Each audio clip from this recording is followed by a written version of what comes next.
Hello दोस्तों, Abdullah channel में खुश आमदीद। तो फिर आप तैयार हैं चीनी ज़बान बोलने, लिखने, पढ़ने और समझने के लिए? दोस्तों, चीनी ज़बान कई सारे सिलेबल्स यानी आवाज़ों से मिलकर बनी है। हर आवाज़ को लिखने के लिए एक करैक्टर होता है। इन करैक्टर्स को चीनी ज़बान में वंस कहते हैं। जैसे वन एक करैक्टर है, ज दूसरा करैक्टर है। ऐसे ही आपने नी हाओ तो सुन रखा होगा। इसमें नी एक आवाज़ है, इसके लिए एक करैक्टर ख़ास है, इसका मतलब है यू यानी आप।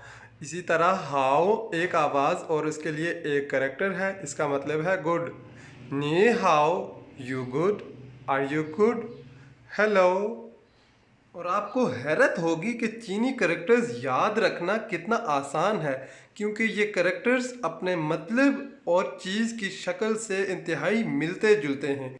मिसाल के तौर पर रन चीनी ज़बान में इंसान को कहते हैं और इसको लिखने के लिए दो कश ऐसे बनाए जाते हैं जैसे कोई चलता हुआ इंसान हो। दोस्तों, ट्रेडिशनल चाइनीज़ इतनी मुश्किल थी कि रन के लिए पूरा ही इंसान बनाना पड़ता था, लेकिन अब ज़ुबान बहुत आसान हो चुकी है और हर चीज़ के लिए सिंपल करैक्टर्स हैं जो कि याद रखने के लिए बहुत आसान हैं।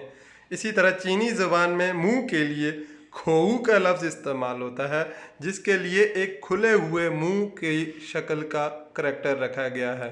इसको कहते हैं सिंप्लीफाइड चाइनीज़ और यही अब ज़्यादा लिखी और पढ़ी जाती है।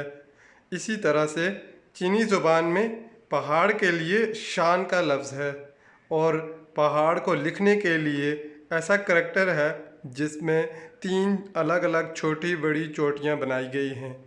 ऐसे ही दरवाज़े को चीनी में मन कहते हैं और इसके करैक्टर में जैसे आधा खुला हुआ दरवाज़ा दिखाया गया हो। एक आखिरी मिसाल और देख लेते हैं।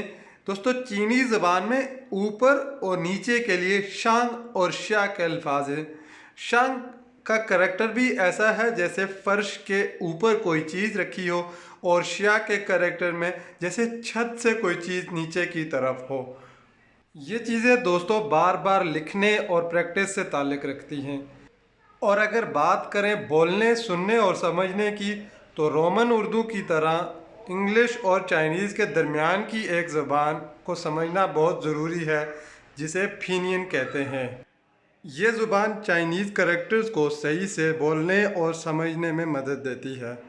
दोस्तों, चाइनीज़ हर करैक्टर के लिए एक आवाज़ है और हर आवाज़ के लिए वन फिनियन वर्ड है और हर फिनियन के तीन हिस्से होते हैं, इनिशियल, फाइनल और टोन। एक इनिशियल को किसी फाइनल के साथ जोड़ें और किसी ख़ास टोन के साथ इसको अदा करें तो एक फिनियन बनेगा, यानी एक आवाज़ या एक चाइनीज़ करैक्टर। टोन का मतलब है आवाज़ का उतार चढ़ाव। ऊंचा बोलें, धीमा बोलें, तेज़ या आहिस्ता बोलें तो टोन चेंज हो जाएगी, आवाज़ भी चेंज हो जाएगी, करैक्टर चेंज हो जाएगा और मतलब भी बदल जाएगा। फिनियन के इनिशियल्स और फाइनल्स बिल्कुल ऐसे ही हैं जैसे इंग्लिश के कॉन्सोनेंट्स और वॉवल्स हैं, मगर इंग्लिश के एक वर्ड में एक से ज़्यादा कॉन्सोनेंट्स भी हो सकते हैं, जबकि फिनियन के एक करैक्टर के लिए एक ही इनिशियल होगा जो कि शुरू में होगा। टोटल 21 इनिशियल्स हो सकते हैं जो किसी भी फिनियन के स्टार्ट में आ सकते हैं। और कुछ फिनियन ऐसे भी होते हैं जिनमें इनिशियल होता ही नहीं है, सिर्फ फाइनल और टोन के साथ फिनियन कंप्लीट हो जाता है।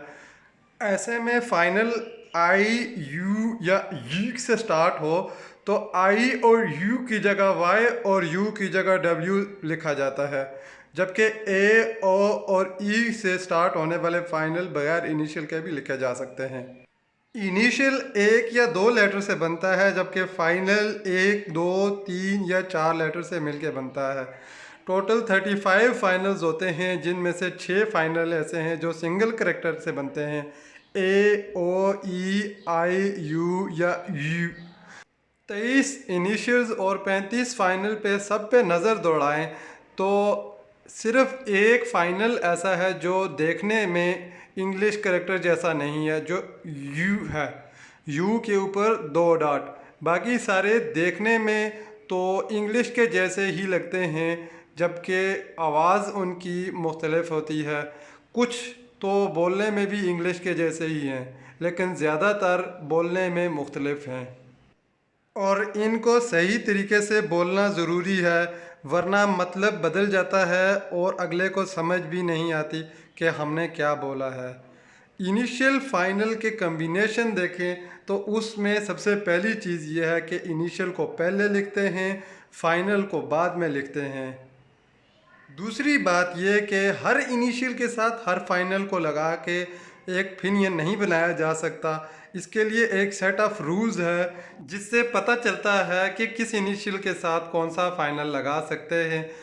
इनको याद रखने के लिए हम इनिशियल फाइनल चार्ट को देख सकते हैं, जिसकी रोज़ इनिशियल्स के लिए और कॉलम्स फाइनल के लिए होते हैं। पहली रो में कोई इनिशियल नहीं है, जिसमें आप देख सकते हैं आई और यू की जगह वाई और यू की जगह डब्ल्यू लिखा हुआ है।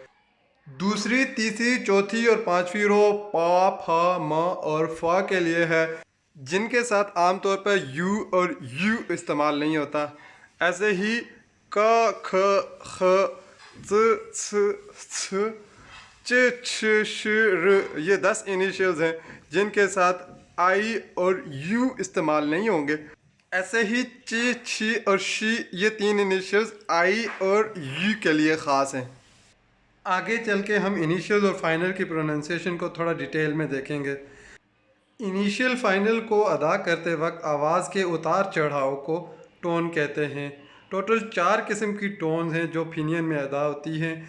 इन्हें फर्स्ट, सेकंड, थर्ड और फोर्थ टोन कहते हैं। फर्स्ट टोन फ्लैट टोन है, इसमें आवाज़ ऊंची या नीची नहीं होती। सेकंड टोन राइजिंग टोन है, इसमें आवाज़ बढ़ती रहती है। थर्ड टोन फॉलिंग और राइजिंग टोन है, पहले आवाज़ कम होती है फिर बढ़ती है। और फोर्थ टोन फॉलिंग टोन है, झटके से एक आवाज़ नीचे की तरफ आती है। कुछ कैरेक्टर ऐसे होते हैं जिनमें कोई भी टोन नहीं होती। कुछ लिंग्विस्टिक इसको न्यूट्रल टोन कहते हैं, जिसमें आवाज़ को सिंपली और लाइटली अदा किया जाता है। टोन को लिखते वक्त 2 तरीके हैं इसकी निशानदेही के। या तो फिनियन के बाद टोन नंबर डाल दें, पहली टोन के लिए 1, दूसरी के लिए 2, तीसरी के लिए 3 और फोर्थ के लिए 4। या फिर टोन के ऊपर जो फाइनल है, फाइनल के ऊपर टोन का सिंबल बना दिया जाए। फ्लैट टोन के लिए फ्लैट का सिंबल, इसी तरह से राइजिंग और फॉलिंग के लिए उनके अपने अपने सिंबल बना दें। दोस्तों, दीगर ज़बानों की तरह चीनी ज़बान में भी टोन का बहुत अहम किरदार है और इनको सही से अदा करना बहुत ज़रूरी है, वरना मतलब कहीं का कहीं निकल जाता है। मिसाल के तौर पर मा अगर थर्ड टोन के साथ हो तो इसका मतलब है घोड़ा, और माँ अगर फर्स्ट टोन के साथ हो इसका मतलब है माँ, और माँ अगर फोर्थ टोन के साथ हो इसका मतलब झड़कने के हैं, किसी के ऊपर इल्ज़ाम लगाने के। तो टोन चेंज करने से मतलब बदल जाता है, चाहे इनिशियल और फाइनल बिल्कुल सेम ही हों। उम्मीद है आपको समझ आया होगा। अपनी राय से ज़रूर आगाह करें।